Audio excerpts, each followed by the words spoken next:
नमस्कार, मैं हूं गजेंद्र सिंह और आप खोल चुके हैं न्यूज़ डिग्गी। एक घर में बेटे के आरोपी होने पर अगर पिता उसे बाहर निकाल दें तो बेटा दोषी माना जाता है। उसके बाद पड़ोसी, दोस्त कुछ भी कहें उसका बुरा नहीं मानना चाहिए। मगर हमारे देश में इस समय थोड़ा अलग तरीके से चीज़ें चल रही हैं। अभी फ़िलहाल में ही एक बड़ी कंट्रोवर्सी जो आप सब जैसे देख रहे होंगे, सुन रहे होंगे, समझ रहे होंगे, नुपुर शर्मा की। नुपुर शर्मा वो चेहरा है जो पिछले एक महीने में शायद देश में सबसे चर्चित चेहरा है। नुपुर शर्मा ने 26 मई को टाइम्स नाउ के एक इंटरव्यू में पैगंबर मोहम्मद पर एक टिप्पणी की, जिसको लेकर गल्फ कंट्रीज ने विरोध जताया। उसके बाद बीजेपी ने एक्शन लेते हुए 10 दिन बाद 5 जून को उन्हें बर्खास्त कर दिया, उनकी सदस्यता को हटा दिया गया और एक लेटर जारी करते हुए नुपुर शर्मा को एक फ्रिंज एलिमेंट बताया। फ्रिंज एलिमेंट नया शब्द लग रहा होगा, अगर हिंदी में बताऊं तो शरारती तत्व। अब आप खुद बताइए, भाजपा जिस नुपुर शर्मा को खुद सस्पेंड कर चुकी हो और शरारती तत्व कह चुकी हो, उसे अगर सुप्रीम कोर्ट फटकार लगाए और ये कहे कि देश में जो हिंसा फैल रही है उसके जिम्मेदार आप हैं, उदयपुर में जो घटना हुई इसके जिम्मेदार आप हैं, तो इसमें सुप्रीम कोर्ट कैसे कॉम्प्रोमाइज करता है। मगर फिर भी इसके बावजूद हमें सुप्रीम कोर्ट पे पिछली रात से 2 हैशटैग ट्रेंडिंग नजर आ रहे हैं, supreme court is compromised and black day for judiciary. अब लोगों को सोचने की जरूरत है कि सुप्रीम कोर्ट किसी के हाथ की कठपुतली नहीं है जो किसी के कहने से चलेगा या किसी पार्टी या किसी दल के बहकावे में आ जाएगा। जस्टिस सूर्यकांत और जस्टिस पारदीवाला ने कल नुपुर शर्मा की याचिका पे सुनवाई की। याचिका ये थी कि जो भी मेरे खिलाफ केस दर्ज किए गए हैं अलग अलग राज्यों में, उन्हें दिल्ली ट्रांसफर कर दिया जाए।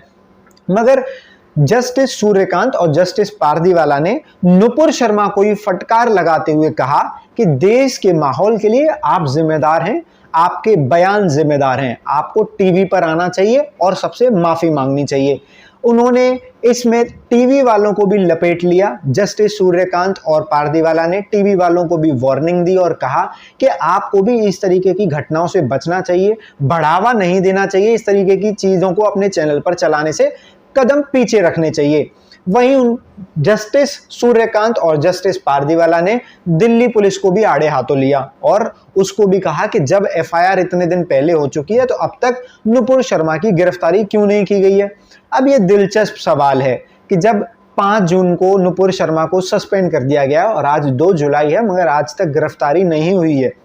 अब आप खुद सोचिए, देश के कई राज्यों में किसी एक व्यक्ति के खिलाफ अगर इतनी एफआईआर हो और वो भी उस मामले में जिसकी वजह से देश में कई जगह दंगे भड़के हों, तो उस आदमी को अब तक क्यों गिरफ्तार नहीं किया गया है। अगर इसका जवाब आपके पास है तो हमें कमेंट बॉक्स में बता सकते हैं।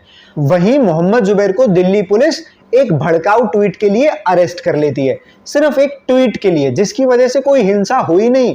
वो मैं अपनी पिछली वीडियो में बात कर चुका हूं, हनुमान और हनीमून होटल वाली बात, वो आप पिछली वीडियो में भी जाके देख सकते हैं। उस कंट्रोवर्सी के बारे में मैंने वहां पे बात की है। मगर अब मुद्दा ये है कि एक तरफ तो एक इंसान को एक ट्वीट के लिए अरेस्ट कर लिया जाता है। अभी आज ही का लेटेस्ट अपडेट है कि उन्हें 14 दिन की हिरासत के लिए भेज दिया गया है। मगर वहीं दूसरी तरफ नुपुर शर्मा हैं जिनके खिलाफ देश में इतनी एफआईआर हो चुकी है मगर अब तक गिरफ्तारी का नाम नहीं है। वो बात अलग है कि मुझे ये समझ में नहीं आ रहा है कि नुपुर शर्मा ने जो कहा था वो कई जगह लिखा हुआ है। उन्होंने जो कहा वो कहा जो पहले से लिखित है, तो उन्होंने क्या गलत कहा ये मैं आज तक नहीं समझ पाया हूं और ना मुझे कोई समझा पाया है। अगर आपके पास इस चीज पर बेहतर ज्ञान है तो हमें कमेंट बॉक्स में बता सकते हैं।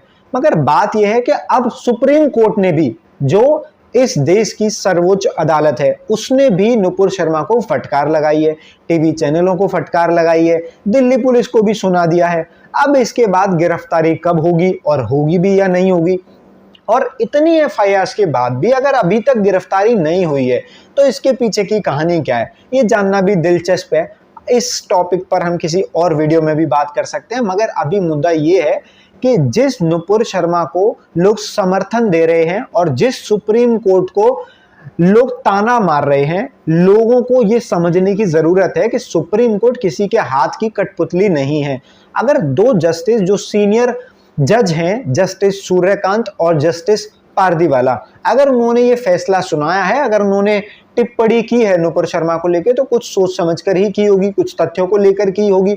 और मुझे लगता है जो इंसान एक दोषी है जिसको भाजपा पहले से ही दोषी करार दे चुकी है क्योंकि उन्होंने उसे निष्कासित किया हुआ है। तो निष्कासित तो उसी व्यक्ति को किया जाता है ना जो किसी चीज में इन्वॉल्व हो या जिसे दोषी माना जाए, जिसे फ्रिंज एलिमेंट तक कह दिया जाता है, शरारती तत्व, तो उससे हमारा कोई लेना देना नहीं है, हम सारे धर्मों की सम्मान बराबर करते हैं। इस तरीके के लेटर में आपने भी वो पहले सब खबरें देख चुके होंगे, पहले वीडियोस देख चुके होंगे। मगर दिलचस्प सवाल ये है कि जब लोगों को लगता है उनके फेवर में सुप्रीम कोर्ट ने डिसीजन सुनाया है तो लोग उसकी वाहवाही करने लगते हैं, मगर जहां उन्हें लगता है कि ये तो हमारे मतलब की खबर नहीं है तो ब्लैक डे फॉर जुडिशरी जैसे हैशटैग ट्रेंड करा दिए जाते हैं, सुप्रीम कोर्ट इज कॉम्प्रोमाइज्ड जैसे हैशटैगों को लाइन में लगा दिया जाता है। तो आप सबसे मेरा यही सवाल है कि आपको सच में लगता है कि जो सुप्रीम कोर्ट ने टिप्पणी नुपुर शर्मा के लिए की है क्या वो गलत है, और अगर गलत है तो क्यों है? क्योंकि जो व्यक्ति पहले से दोषी है, जिसे गल्फ कंट्रीज ने समन भेजा, जिस पे भारतीय जनता पार्टी ने खुद एक्शन लिया, तो सुप्रीम कोर्ट का उस पर टिप्पणी करना कितना गलत है? अगर आपके पास इस पे कोई राय है तो आप हमें कमेंट करके बता सकते हैं। बाकी इस तरीके की जानकारी के लिए और इस तरीके की खबरों के लिए हमारे चैनल को सब्सक्राइब कीजिए। इस वीडियो को अपने दोस्तों के साथ शेयर कर सकते हैं अगर मेरे विचार अच्छे लगे। बाकी जल्दी किसी और टॉपिक पे मिलते हैं। धन्यवाद।